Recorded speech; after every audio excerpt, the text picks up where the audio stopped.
Fashion is a way of expression, and it is so interesting to see how the colors are displayed on the different patterns of clothing and fabrics as they come together to create a beautiful fusion of colors. But have you ever wondered how persons living with disabilities explore fashion, especially persons with visual impairments? This is the story of a visually impaired fashion model and how she navigates the fashion world. My name is Eleonora. I am a final student of the University of Lagos. I'm a model and a disability advocate. So you won the beauty pageant? Yes. How was it like for you to win? I feel like it was a career shaper. So it's going into the pageant, I was just indifferent. Like in my head, I'm like, let me just give it a try. Because I was in year one, that was 2017. I was in year one.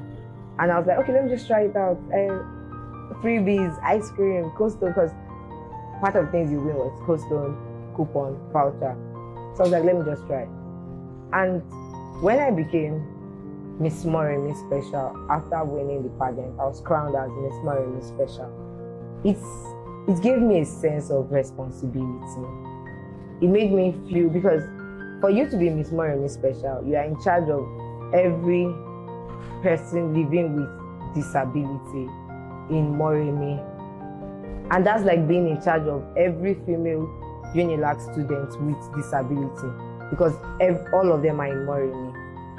So in my head, I started thinking, what can I do? What do I do? How do I help these people? How do I connect with them? And that was where the whole advocacy came in. And because I have a passion for fashion, it just kind of made me feel like, okay, you're a queen now. You have to act like one. You have to dress like one. Not putting pressure on myself though, but I just started paying attention to fashion and things to do and not to do, basically. Was your disability ever a challenge for you in context? No, it was not a challenge because it was a pageant for persons with disability. So they do it every year to make persons with disability, females, because it's a female still, to have a sense of belonging and to show yourself, to showcase your different ability. So my disability wasn't an hindrance. So why did you choose to be a fashion model? Okay, so I chose to become a fashion model because modeling is not really a career that persons with disability in Nigeria are really into. And I've always been driven by this image of myself as somebody people look up to. Somebody that, okay, when you are thinking of something and you want to give up and you're like, if Eleonora did this, I can do it. That kind of thing. So a model is somebody that not only advertises a brand or just becomes a mannequin and wear clothes. A model is somebody you are supposed to be able to relate with and look up to. So joining the two together, I love fashion and I want to be somebody that people can look up to. I'm like, okay, let me go into the modeling industry and let me give it a try and see if it is going to come out well. And since then, the journey has been a beautiful one with ups and downs. But awesome. So when we talk about fashion in Nigeria, do you think brands are being inclusive? No, not 100%. How? So I would use shoes, for example. They have persons with disability that have leg defects. Maybe their feet is bent in a way due to a particular disability they are managing. There are no shoes that cater to such people. So you see them wearing the same shoe made for a person that is not living with that type of disability. And it will start looking, it will look a bit out of place. So if they were shoes that were made, so since the person's leg is bent to a side, you can make a shoe that has the sole by the side, and you wrap, they are into it, so they should know how to do it. That's just one of many examples. to use. So you've actually started answering my second question, which is how do you think brands can be inclusive? Okay, so for you to be inclusive, you have to first of all understand your market. You have to pay more attention to who you are trying to cater to. Then you go to your designer and relate your message, draw it out. So if you want to cater to, for example, the physically challenged, those despite those that suffer spinal cord injury. So if you want to cater to them, you have it at the back of your mind that you have to design a dress that can, when they put it on, they can still easily access. Maybe they want to use the toilet or something, because you know that these are things that it is nature. You don't plan it. You don't plan that, okay, I'm going out today and I'm not going to ease myself throughout because I'm wearing this type of clothes that will not be convenient for me.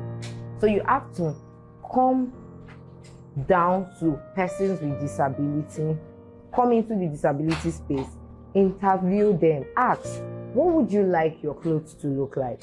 How would you like to look when you are wearing a clothes or a brand?